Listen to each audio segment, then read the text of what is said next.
Welcome. In front of me is a Nokia C01 Plus, and today I'll show you how you can enable and also set up your Do Not Disturb mode. So to get started, we're going to pull down our notifications by swiping down from the top of the screen, and you can swipe down once again. This will add actual names under the toggles, and you're looking for the Do Not Disturb toggle. For me, it is on the third page right over here, but you might not see it by default. If that is the case, you can click right here on this pencil and find the toggle somewhere below here, which are toggles that are turned off by default, so from showing up in your notifications. And all you would need to do is just grab one, meaning the actual mode, Do Not Disturb mode, and then drag it over, drop it, and it gets added. And from there you can access it. Now once you see this toggle, you can hold it first time around.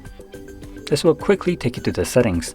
In here, we can customize how the Do Not Disturb mode will actually function when enabled. Now, I'll only touch upon the more important options. So starting off, we have the people. Here we can select who can call you or message you. And you have options between basically every contact, favorite contacts, anyone, or no one. And messages has the same options. Now there is one little thing that differs between calls and messages. Calls has this option right here at the bottom, which is checked on by default.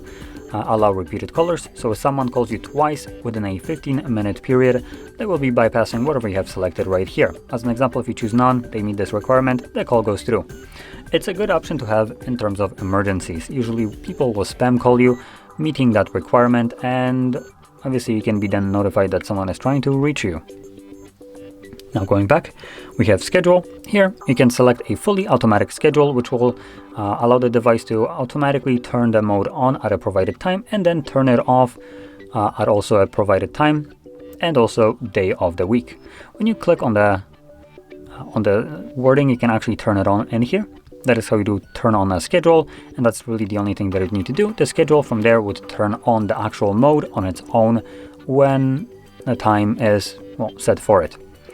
And you can click on the gear icon to edit the modes that are enabled by default or added by default. And you can see you have days of the week, start, end time, and also allow alarm can override the end time. And then we have the Do Not Disturb mode behavior. Use the default settings will basically use the settings of the mode itself that we have selected to be. And one more thing, you can also add your own schedules. You can have multiple of them running at the same time, so don't worry. And under advanced options, we have one additional interesting option, which is the duration for quick settings. Now this is a handy option to enable for people that tend to enable this mode only occasionally. So in here, I would recommend selecting it for the 1 hour and then maybe making it a little bit longer, like for instance 4 hours. What this will do is when you tap on the toggle manually, it will enable your mode for whatever timer you have selected right here, and after that timer passes, it will automatically turn it off, which obviously gives you the benefit of not needing to constantly keep in mind that the mode is enabled and that you need to turn it off once you're done with it. Obviously, if you would go with the traditional route, which is the until you turn it off, once you enable it, you will need to remember to turn it off, otherwise it's just going to be running indefinitely in the background till you do so. So that's why I recommend changing it to the middle option.